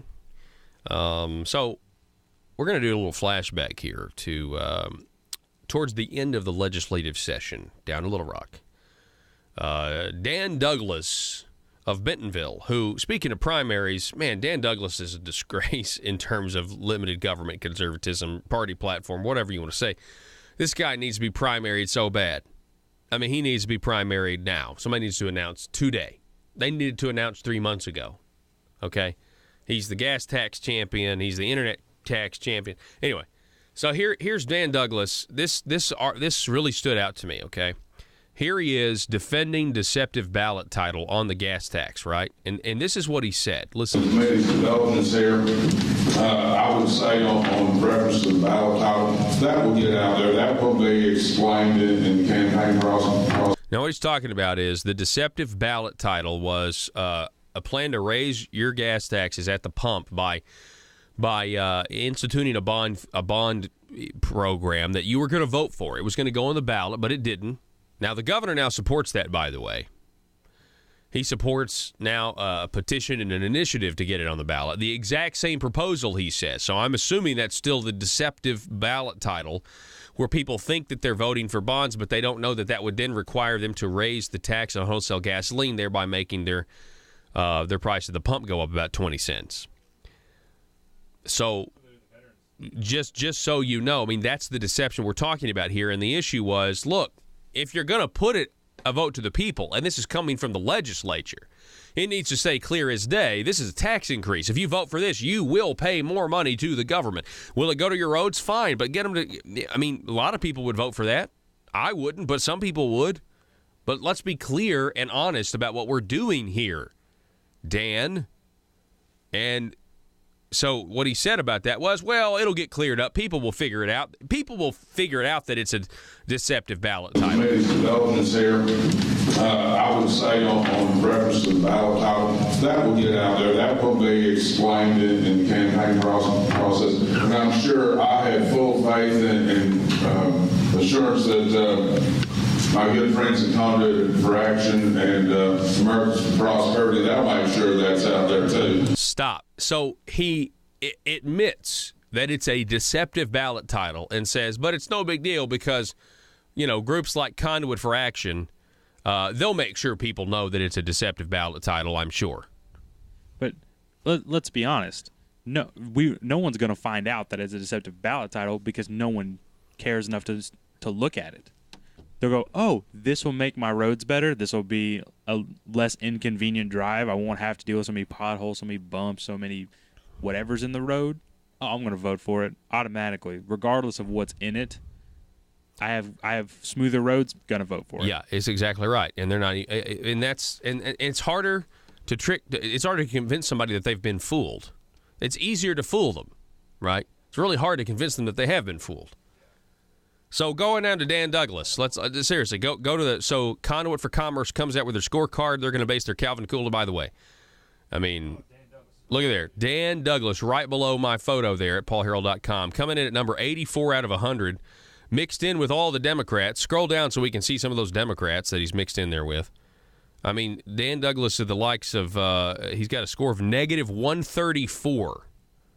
Negative 134. Do we look? Anyway, I don't see him on the screen anymore. But I mean, come on, what a disgrace! There he is. I mean, Scott Baltz is ranked number 88. And I mean, look at the Democrats: Steve Maggie, David Whitaker, right above Dan Douglas. Then they're Democrats. Then you get a supposed Republican, Dan Douglas, right next to Mark McElroy. A guy who once said in his freshman session, quote, if the governor gets on me, I'm dead, on the House floor during his point of personal privilege. If I'd have known Mark McElroy's was going to come out of my mouth, I was going to type at him, I would have had that audio clip for you. It was hilarious. I tell you what Mark McElroy did say this session, though. He did talk about that gas tax, though, didn't he? He did. He did. I remember it. How do you spell his name? Let me search for this. Yeah, here it is. This is Mark McElroy. And and him and Dan Douglas were on the same side of the gas tax. March the 14th of this year. Listen to this.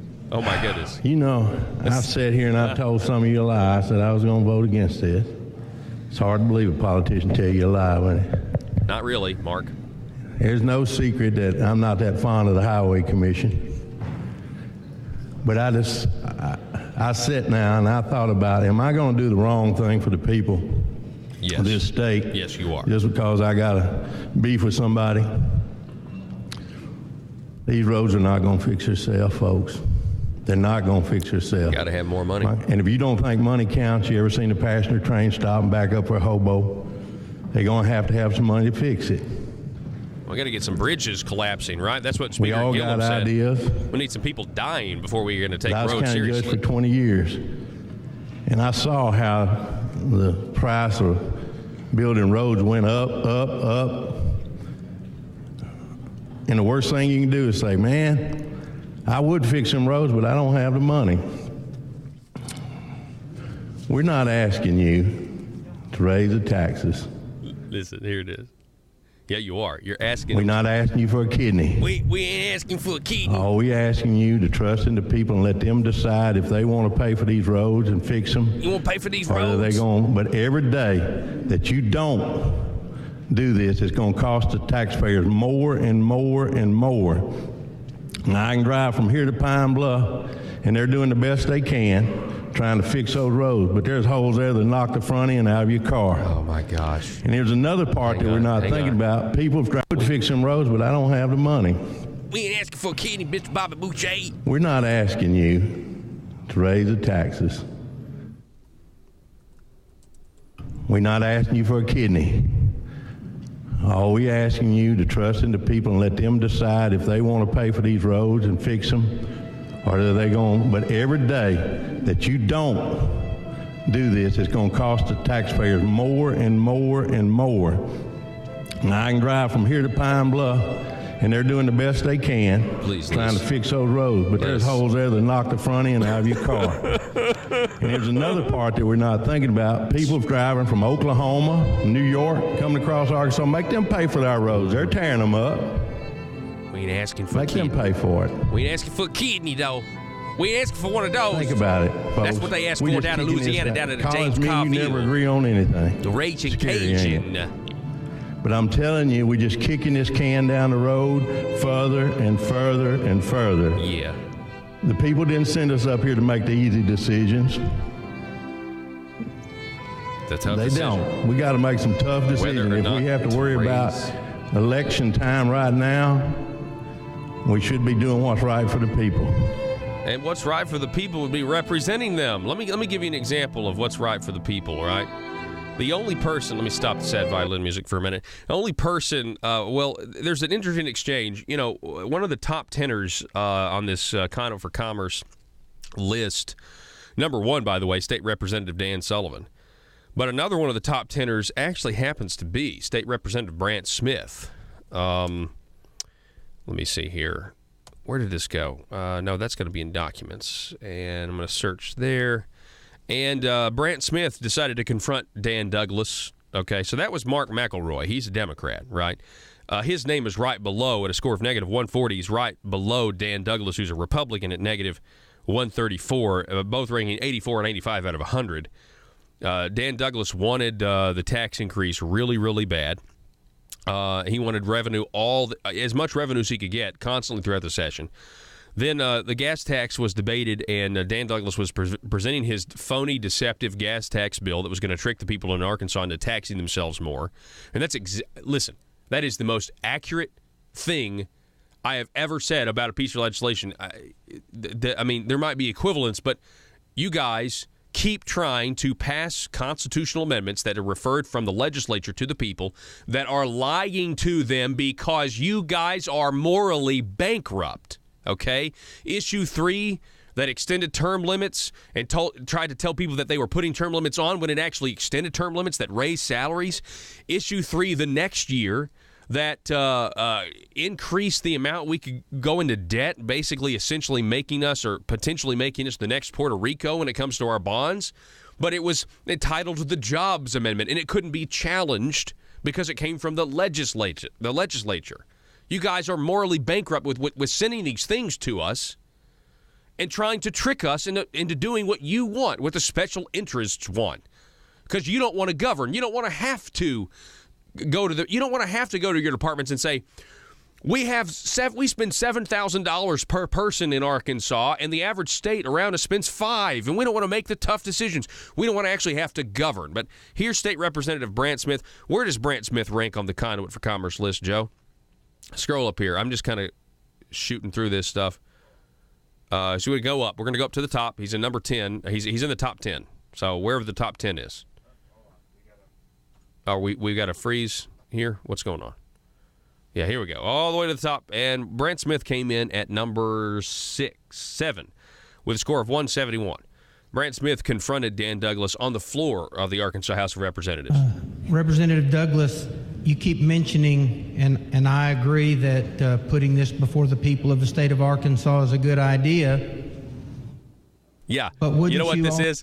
No, Joe, you say that again. What is this? This is number 7 versus number 84. Yeah, this is great. Number 7 on the list versus number 84 back on March the 14th before we knew, before Conduit for Commerce released this ranking system. And by the way, it's we've linked it at paulharrell.com. Go to paulharrell.com. It's the first thing in the comments. Representative Douglas, you keep mentioning, and I agree that putting this before the people of the state of Arkansas is a good idea. But wouldn't you also agree that the people of the state of Arkansas in 2016 already decided they didn't want taxes, and that's why the Republicans have a majority in the House now? Good question. That was their decision. That's why we're here. That's your opinion, Representative. I don't feel that way at all. People want their money managed well. They want conservative values. They want their money. Here's the thing, Dan Douglas. It's not about managing money well. You guys have not managed the money you have well. You're asking people for more of it. See, these liberals, they really can't play inside the ballpark of limited government conservatism. They open their mouths, and in the first sentence, they're exposed with just an ounce of critical thought. And, this guy's he doesn't care a thing about getting spending under control for the priorities that really matter. Money spent well. For example, I pay a lot of money in taxes, and nothing, I'm trying to watch my language here, nothing tees me off worse than paying my taxes and feeling like the money is wasted.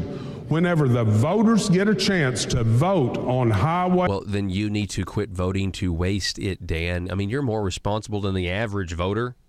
Let me get all this. It's all theater. It's just, I'm self-righteously mad. I can't believe we're wasting all this money. Well, you're now asking us to reward your mismanagement by giving the government more money. That's just stupid. Funding issues, they have historically passed them overwhelmingly because they know what they're getting. They see what they're getting. It affects them every day when they go to school, they go to work. Yeah. Wherever they go, they see better highways, and they get something for their money, and they get better roads. You recognize your follow-up? Brant Smith again, number 7 versus number 84. We're probably really close on 305-point difference. How this is going to work in rankings. But I think we also have to remember that even though it's your opinion that you're here for some other reason, I'm here because I promised not to raise taxes. Wouldn't you agree? No, sir, I would not. It may be why you're here. It's not why I'm here. I'm here to do the best job I can for the state of Arkansas And those the state of Arkansas, not the people of Arkansas. It's the state of Arkansas because it's about government being maintained at its current level. And the platform you ran on, the Republican platform, says we're not raising taxes. Yeah, no, sir, that's not. That might be why you're here, but that's not why I'm here. I'm here to try to make sure the government gets as much money from the people as it can, so it can do those jobs. And if I remember correctly, on the sheet there is a bright red R next to his name. Yeah, bright red R. It should be more of like a purple R or blue R. Yeah, it should be blue. He shouldn't even be in office. I mean, he should be primaried and voted out. Let's be honest. That's exactly what should happen. My goodness, what a day today. Man, I've got so many. I mean, just so many. Well, I mean, while we're on the subject of Dan Douglas, right? Let me tell you about the internet tax. So let me just explain this to you. Okay? Explain it, Dan. Explain it to me. These companies where you buy stuff, whether it's from Zappos.com or Jet.com, they're going to send you a statement on all the purchases that you've made throughout the year. I'm glad this failed. And it will tell you how much money you have spent with VictoriaSecret.com or wherever you shop. Yeah, there's nothing creepy about that. VictoriaSecret.com, Zappos.com. But you know what? You better pass this internet tax. You better pass it if you want your kids to be educated. We see what the budget is. Everybody wants, or a lot of people want to cut taxes. Other people want to fund certain projects. We have to have money to do that. Duh. We don't have a goose that laid the golden egg. Gaw. If you have special projects, if you want to fund pre-K, you have to vote for this bill. If you want to fund highways, you could vote for this bill. If you want to do tax cuts. Not really, though, because this is a completely different bill. It's a completely different bill. He said if you want to fund highways, but wait a second. So that's going to fund highways, but then you have another highway bill that's going to raise our taxes even more to fund highways. It's never enough for these people. They are single issue. Dan Douglas is owned by Walmart, and the man just considers the truth. Whatever group of words can get him from one issue to the next, can get him the votes to grow government. That's all that this is. Can you believe that, though? If you want to fund pre-K. Now, I want to make a conclusion here, or I want to kind of wrap this up. It starts with Dan Douglas saying, you better give us our gas tax money. You better raise the sales tax. We need revenue so bad. You better raise sales taxes if you want to fund pre-K. You better give us our gas tax money if you want to fund roads. And it ends with Speaker of the House Jeremy Gillum and who else was it? Was it Dan Douglas down there echoing it, saying, well, maybe when bridges collapse and maybe when people start dying in the streets and potholes start causing major accidents, the people of Arkansas will learn just how much they need government. You know what? That's not what they're going to say. They're going to say, why have you mismanaged our money and committed us to priorities that don't benefit everybody? That's what they would say. Now, they'd frame it like, well, if the government were only a little bit bigger, if the government was only larger, these people would still be alive. I mean, it's a leftist tactic. It's so desperate. It's like, now that we pulled out of the Paris Climate Agreement, the next tornado that kills somebody, if we'd only stayed in that agreement, the weather wouldn't have done what it did. Back in a minute.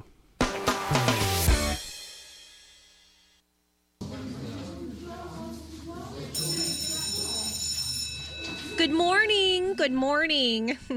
Congratulations, you have made it to the Bureau of Carefully Crafted Language, where we strive to offer politicians the very best in ambiguously specific language, the purpose of which is to allow our politician bosses to grow government and keep their constituents in the dark. This yields two beneficial outcomes. First, the government-growing politicians stay in office, and second, we at the Bureau of Carefully Crafted Language get to remain in the shadows and get to keep our jobs. Now, it's time for technocrat training drills. Johnny? Yes? A politician wants to use the healthcare system to punish those who have and redistribute their wealth. What is the appropriate language to use in a situation to make an unpopular idea acceptable to the public?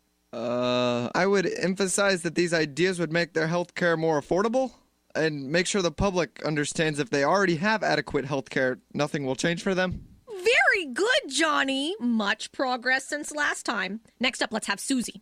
Susie, your politician has been caught in, dare I say it, a lie. What kind of a lie? It doesn't really matter, but in the spirit of the Bureau of Carefully Crafted Language, I will give you a good hypothetical scenario.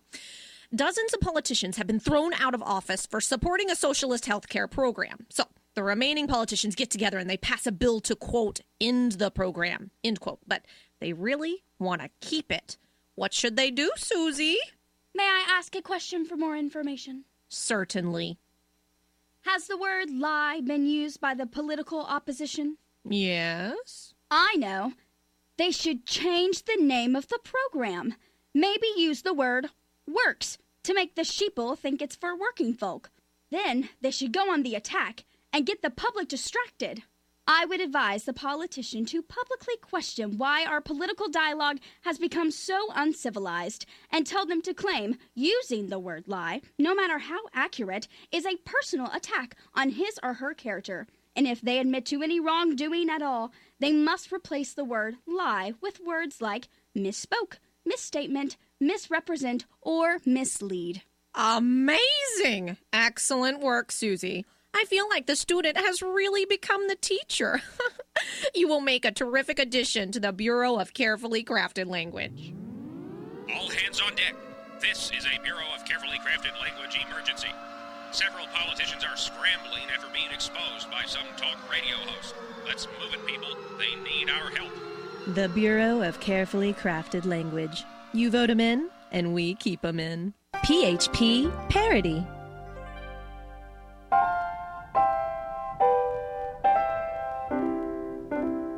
I know we don't have a lot of time, but I do want to direct your attention to this. Oh, yeah, we got some time. Look at there. Yeah, we don't have just a ton. Okay, so I want to direct your attention to the what just came up on your screen. We certainly forgot to cover this, and probably had to do with my illness, but Governor Asa Hutchinson supports, I was just sick on Friday. Governor Asa Hutchinson supports a $217 million gas tax.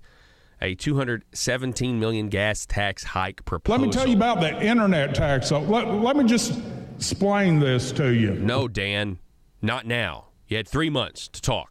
You're done.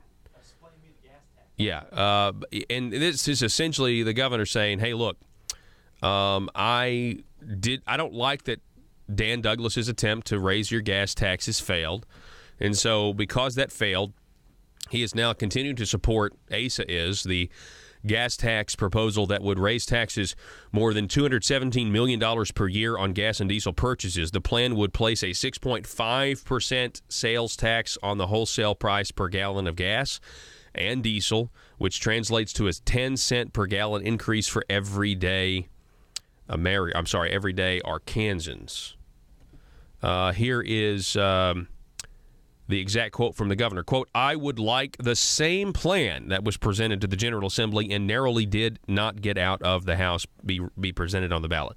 Now, the same plan would be the deceptive ballot title that essentially is there to lie to you in an attempt to get you to raise your taxes on yourself without you knowing. This plan from Representative Dan Douglas was rejected during recent legislative session, Conduit for Action writes. Now Asa wants an initiated act on the 2018 ballot to see the gas tax hike placed before the voters. There is no known support from the governor for ballot initiatives to contain government spending, meaning to limit government spending. Some legislators tried to parse words, saying they did not support the tax increase, but supported people being able to vote on it. However, that's ridiculous. Let me just say, if I'm against tax increases, then I'm going to not refer to the people, so I can guarantee that I get 100% what I want to happen because I'm the one with the voting power. See, just do what the people sent you down there to do. Don't use your power. Don't be a slave to democracy. Support the republic. How about that? I've had enough of these elections that just other people decide to take other people's money away. I've had enough of it. As Conduit stated during the legislative session, the only way to ensure people do not pay more at the pump is stopping this proposal from appearing on the ballot. The proposed ballot title presented during the session nowhere mentions that there will be a tax increase triggered by passing the ballot initiative. And again, we already played this for you, but Representative Dan Douglas's response on that was that groups like AFP or Conduit would inform the voters this was actually a tax increase. Can you believe the governor? I mean, he never stops. He never stops. I mean, if the governor would quit, I'd make a deal with the governor. I mean, I would still tell people the truth, but I'd make a deal with him.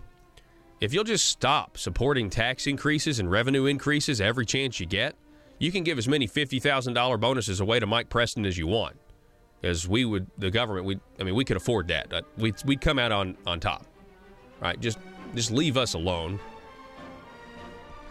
No, it's probably a bad deal because they'll still continue to give money away to corporations in the form of corporate welfare, trying to create jobs. Yeah, I mean, it's really, there's no making a deal here because their whole philosophy is, I don't know, it's not conservative. We have one more hour for our Mountain Talk audience. Be safe.